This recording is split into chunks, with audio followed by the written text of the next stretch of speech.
All right. Hello, everyone. My name is Lexi. Welcome back to Sincerely Self podcast. Today, we are joined by Reggie Bowles. He is a life coach, a life hacker, and he's also the founder of Dreamers of the Day.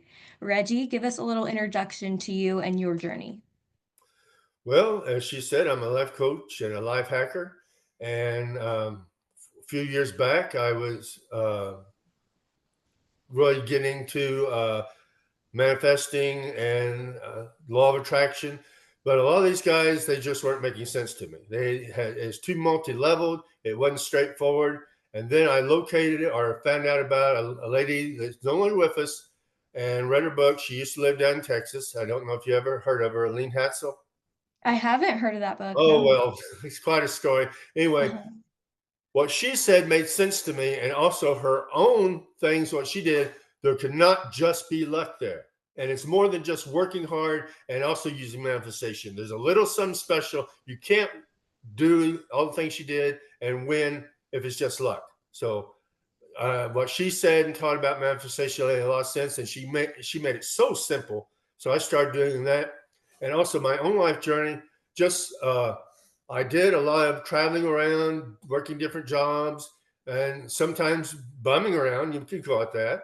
And I discovered a lot of things along the way, what worked for me, what didn't work, and then I basically just started putting things together, and my life got better and better and better. Yeah, I love that. I feel like when you start getting into manifestation and just mindset work as a whole, there's always kind of one person that's already in the space that kind of you just resonate with and Right. that kind of guides you. So, mine was Joe Dispenza. So I love how you were like taking inspiration from her story because that's the same thing I did with Joe Dispenza. So that's awesome. The name I'm not really familiar with. I've heard the name.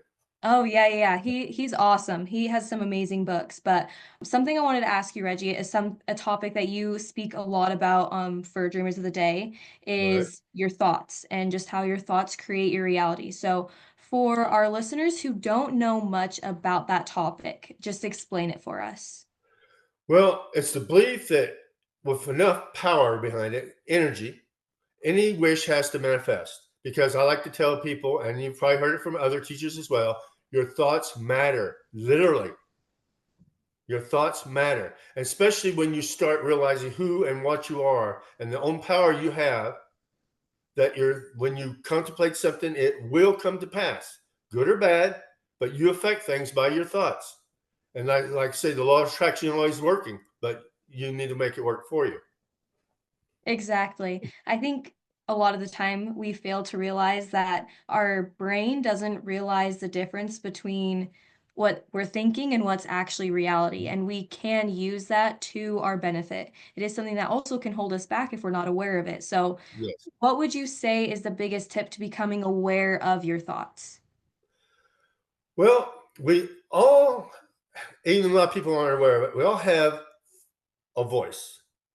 It could be the voice of your teachers, your parents, affects on your own voice, and it's the voice inside your head that talks to you, tells you your belief systems, whatever. And we all make pictures too about what things, how it's going to be, how it's going to turn out. We make pictures of it being very bad, or we can make pictures of it being very good. And these pictures do affect you, how you think and how you act. Your beliefs are your actions. Your thoughts are your actions. You will be affected by this. If I think I can't get through that door, I won't be able to get through that door. It's wide open, but if I believe I can't get through that door, I'll never get through it. Yes. Yeah, we don't realize that we have these kind of limiting beliefs. Sometimes the one thing that's holding us back from that success is just simply the belief that we can't do that.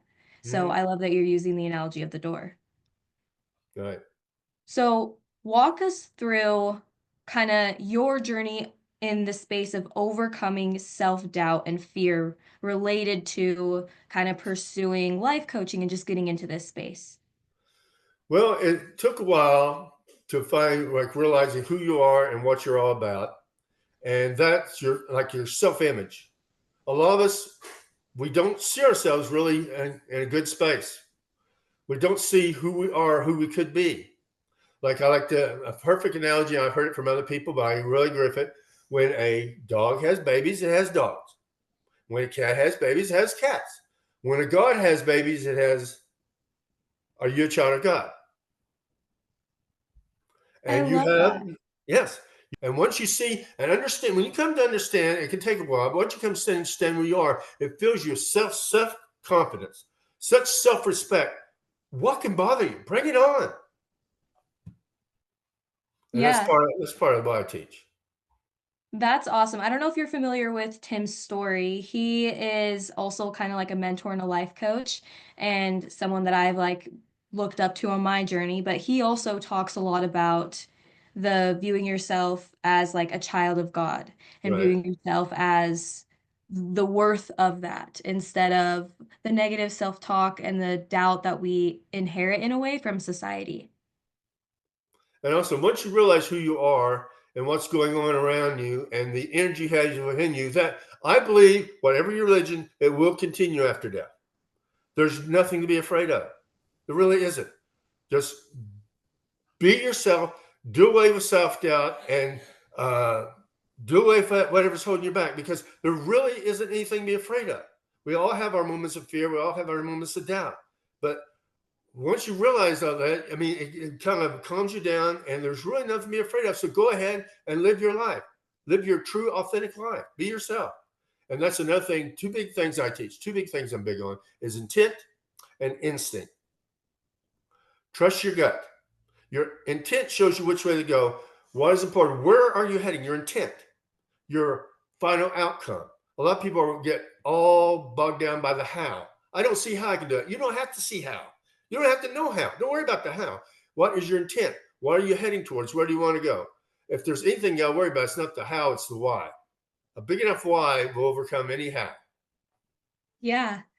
I love that you use kind of the equation analogy because something that I talk a lot about on Sincerely Self is, yeah, not trying to figure out that middle, the reason, the how you got there, Right. because that's where the limiting beliefs come in. You just have to start showing up as the version of yourself that has already achieved what you want or has already gotten to the thing that you desire. And the how is just going to sort itself out. Oh, yeah. Don't worry about the how. I mean, way back, even in Genghis Khan's day, and I like to use him as an analogy because he was so successful. Whatever you believe about him, good, bad, he was extremely successful. That's why I say success leaves clues. And he taught his men if there's a river that's too difficult to cross, don't worry about how to get across. You must merely want to cross it, and you will cross. A mountain range that's too hard to get across, don't think about how to get across it. You must merely wish it, and you will pass through. Success always lies on the other side of the impossible obstacle. And if you get in trouble, you'll find a way out. He said that way back then. This illiterate hunter herdsman conquered the world. And you think, well, that's just wild thinking. Well, it worked for him pretty well, didn't it? Yeah. Something that you mentioned you talk a lot about in your teachings is how success isn't random. And I feel like that goes Right. along with the story that you were just saying. So, what have you learned with the science behind success? Well, if you take 100, now this is not necessarily people's definition of success, but we'll just go with money right now. Hmm. If you took 100 millionaires and you got them all in a room, you'll come up 100 different ways to make $1 million. But if you start getting into their mindset, you'll find a lot of similarities. Like they all knew what they wanted. They all saw themselves having it. They all knew they was going to get it. And the if I could add a fourth thing, it's attitude. Their self-image. They knew that it's going to come. Even all these 100 people, let's say all 100 of them still, even if they believed, I don't know, some of them might, some of them don't believe in the law of attraction. Some of them will come right down and tell you it's BS, but they all did that, and that is literally the law of attraction. So Yeah. that's behind success.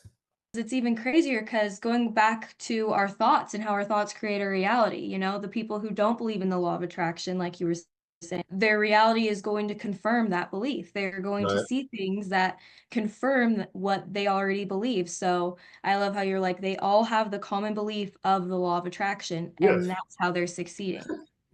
Yes.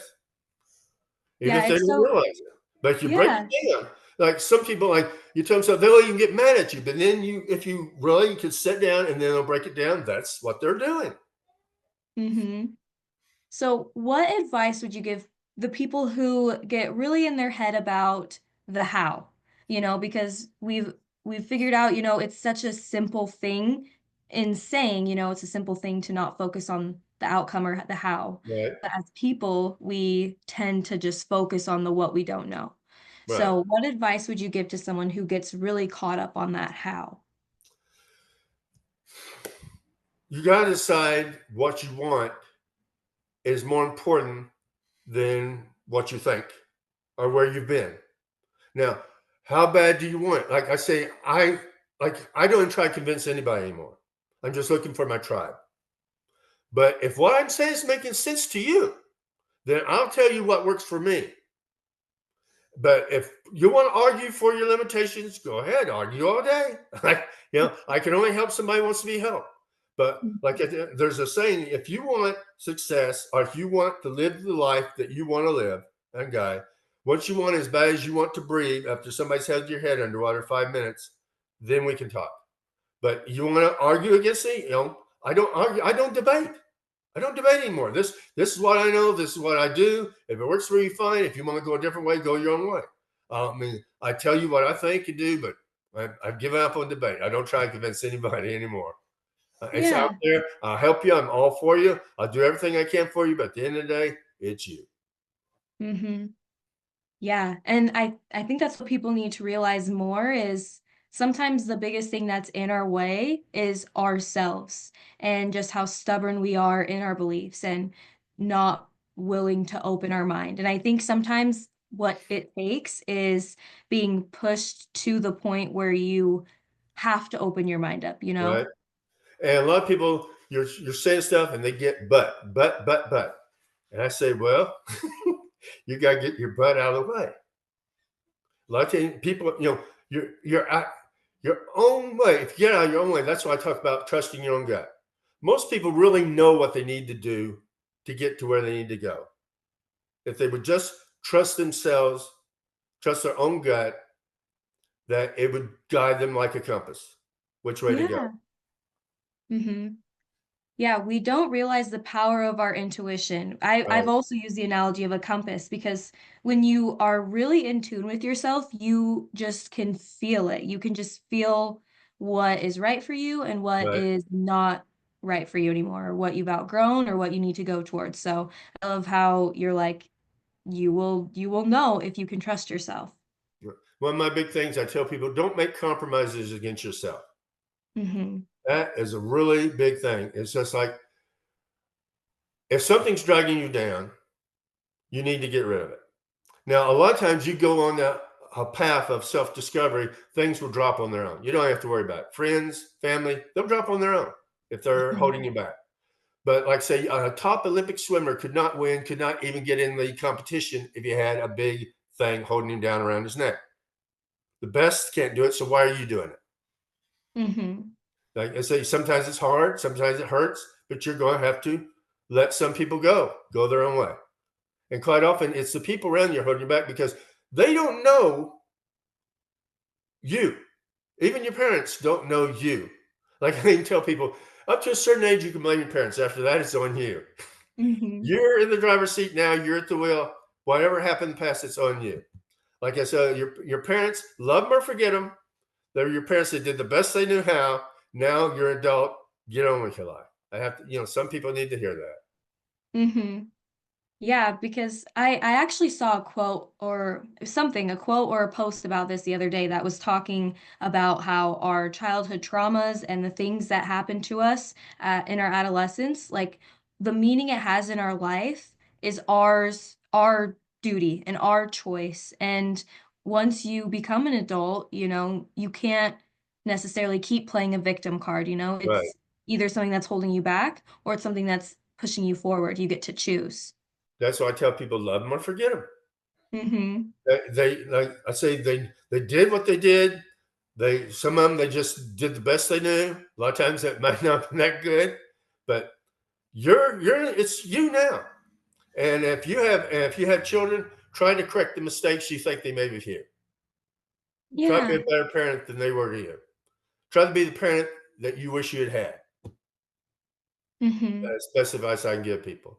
Like I say, there's an analogy I use. There's way back in the story I love to use as an analogy. Some farm boys on the farm, and a stray horse came up. So one of them got on the horse's back and got him out on the road, and the horse would going down the road, but time to time he'd get off to the side, eating hay or whatever, and he would put him back on the road. Before long, he saw a farmhouse, came to the farmhouse, and the guy said, "That's my horse. How do you know where I live?" He says, "I didn't, but the horse did." You have to do is keep him on the road. Mhm. Yeah, just using the internal compass. I love that. Exactly. Like I say, so I mean, it's not a lot of things not complicated. Like a spec, like I used from Helene Hansel. Select, project, expect, collect. It's simple. Select what you want. What you want to have, be, or do. Project. See yourself having it. Now, I like to be, when I see myself having something, I associate, not disassociate. If I want a car, I don't see myself in the car. I might see the car in my driveway because that's how I would see it. I'm associated. Or if I would be behind the wheel looking out the mirror. If I see myself, it's in the rearview mirror. You're associated like it's real. Okay. Select, project, expect. It's coming. You've ordered it. Just like at a restaurant or online, it's coming. It may come tomorrow, may come next day. I may have to check when it's coming in, but it's coming. Then the fun part, collect. But I always tell you, you got to expect to collect. It flows together. So that's spec. That's what I got from Lean Hassel. Select it, project it, expect it, collect it. When she first got into this, she's just a housewife in Texas. And she read a book on positive thinking. It's written by a doctor, so it had to be correct, right? She didn't know any better. Yeah. And one thing just really resonated with her. It said, "You can have anything you want, as long as you know what it is, and you can see yourself as already having it." And she thought, "Wow, that's kind of neat." And she went to her husband and said, "Why would you like to have it?" He just happened to have, I think it was either a newspaper or magazine. Well, there's this contest for outboard motor. He's a fisherman. And so she did a 25-word thing, pictured herself being him out fishing, and it's something about Coates being a silent partner. And she won the contest. He got the outboard motor. And she started winning again and again, one for herself, one for her children. She won money, cars, trips, a house, and then Wow. wrote a book and became a millionaire. So, all from that, she just believed. Like I said, she didn't know any better. And I mean, he's a doctor, Mhm. right? He's got to know what he's talking about. So she just bypassed the doubt part, just bypassed it and just went with it. And like I said, winning that many times, there's got to be something here more than just luck. A lot of Yeah. people, myself, I talk about manifesting, but you might have to put some work in. Sometimes it'll fall into your lap like a fire skip. I've had that happen. I just think about it and boom, it's there. But other times I have to take some kind of step to get it. Perfect analogy I like to use, people talk about the lottery. And when I tell people, do you want to win the lottery or would you like to be a multimillionaire? See, the how is not important. Okay, but let's go with the lottery example. There's a story. This guy just prayed and prayed and prayed to win the lottery. He's just praying and praying. This is a sincere prayer. He was going to do great things with it. Go win the lottery, help his friends, help his family. And so much time passed. He said, "Lord, why are you not letting me win the lottery? I prayed and I prayed." And that night, the angel of the Lord appeared to him and said, "Have you considered buying a ticket?" So sometimes you have to take a step, small as Yeah. it may be, but meditation is great, manifesting is great, but sometimes you have to actually take a step towards what you want to do. So, like I say, the difference between how much is work, what percent. People have asked me that in podcasts. What percentage is work? What percentage is manifesting? It's a dance. It's a dance. They work Mhm. together. Yeah. I think people forget or maybe even don't realize if they're trying to get into manifestation, they think, "Oh, if I just repeat these affirmations or if I just see myself in the car or in the house, then, I'm gonna get it." But they don't realize you can't have the resistance. You can't have the when is this coming, expecting it, waiting for it to be there. You just have to believe that it's already yours. So I love that the analogies that you've given, like that's just a common theme throughout all of them, is just the belief that it's already yours. There was this motivational speaker back in the day. I don't know if you ever heard of him, called Jim Rohn. Oh, yeah, yeah, yeah. Yeah. One thing that he said I really liked, and I'm really not even that big a fan of his, although some like let's say that because in my mind, to me, he's boring. I'm sorry. Mhm. I like some things he says, but to hear him speak, not so much. But we'll go with this. He used to say, affirmations with discipline create miracles. Affirmations without discipline is the beginning of delusion. And that stuck with me. So sometimes, affirmations are great. When I get affirmations, where they come, affirmations, incantations, whatever works for you. I mean, if you make an affirmation, I think you really need to feel it, Yeah. really get into it. But you also might have to take some steps. With discipline. That's discipline could mean action.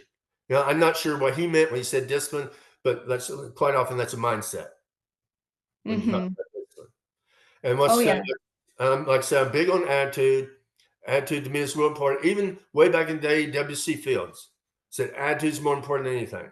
And I've had people argue with that, and I agree with him. He says it's more important than money, skill, anything. Because attitude is who you are, how you see yourself. And that will make a big difference in your manifestation, your dealings with people, or anything else. When you have that much self-respect, that much self-confidence, what can bother you? See, people you're worried about what somebody's. Oh, okay, another thing I tell people especially when you first start manifesting, keep it to yourself. Unless you Mhm. know somebody of like mind, keep it to yourself. No bragging before bagging.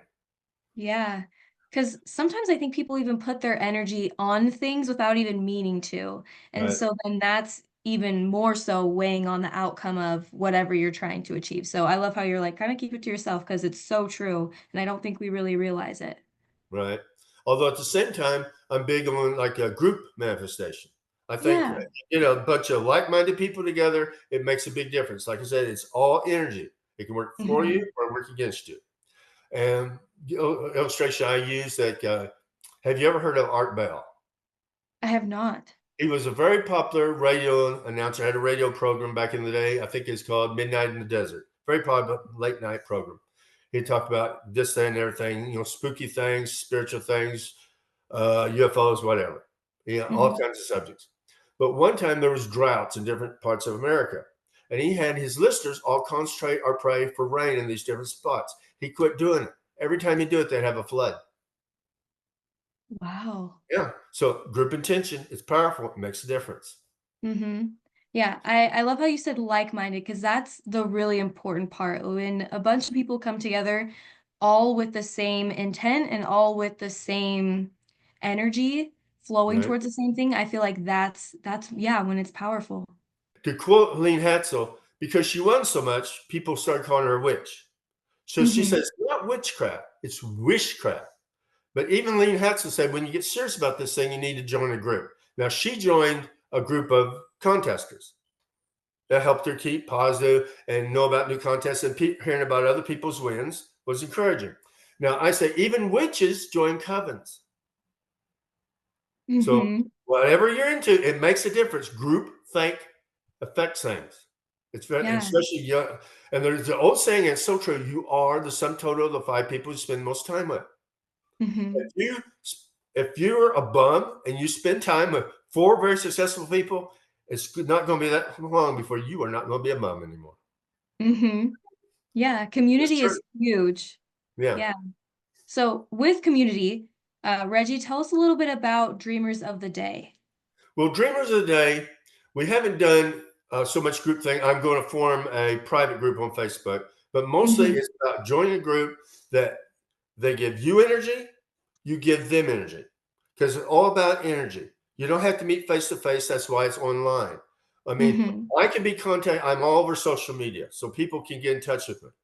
And I talk to people whether they're in the group or even if they're not in the group. Somebody has a question, I'll do my best to answer it for them. But mostly, once you join a group and you get that energy with you and the other people, you give them energy, they give you energy. Once again, I refer to Aline Hassel, her amazing story. She was once again, she was winning everything, and she went to some kind of a business function of her husband's, if I remember correctly, and is having drawing for a boombox. Boombox was big in day. She thought, oh, our daughter would really like that. And everybody Mhm. sees her, and I say, oh, well, there's no need to join the contest now. Helene's in it. They gave her their energy. Yeah, just expecting that she would win. And so they asked her if she wanted to draw it. She said no, because people, let somebody else draw. And somebody said, I'll get up draw. I'll make sure Helene doesn't win. So she dug her hand in the bowl, really down, real deep, brought out Helene Hatzel. Wow. See, group energy. Uh-huh. They were all thinking she's going to win. So guess what? She won. And some people say, well, this is too much woo woo. But we start getting into this and you start realizing and you get into a group, you'll notice the difference. Like a person can manifest on their own. That's true. I've done it. But when you get together some other people thinking the same way, that energy, it makes a big difference in your life. Yeah. Yeah, I don't even think it's like a question of whether manifestation is real anymore, you know? It's just a Right. question of whether you're going to use it in your own life to succeed or if you're going to keep believing your limiting beliefs and stay stuck in the same place. Also, a lot of people, once they get some skin in the game, now they put it forward. Now, Mhm. people don't like to be proven wrong. So now you're going to see if this works. You put skin in the game, it makes also a difference. If you stand back here, well, I'll kind of half-heartedly go about it. Oh, I'll manifest next week. Oh, I'll sit down, man. Oh, yeah, no big deal. No, guess what? It's maybe not going to work for you. But like I Yeah. said, groups are important. If you don't want to join my group, join a group. Find somebody like-minded. If you want to work manifestation or be a success in life, however you want to put it, you need to get around a group of like-thinking people because it makes all the difference in the world. You only need three things in life: a wishbone, a backbone, and a funny bone. I love it. That's the motto to live by, really. Mhm.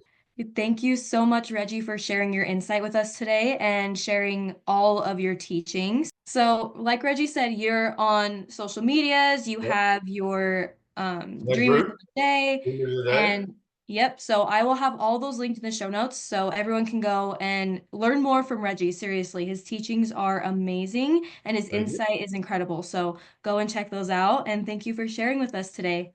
You're more than welcome. I hope I've helped somebody. Yes, thank you. And I will see you guys next week.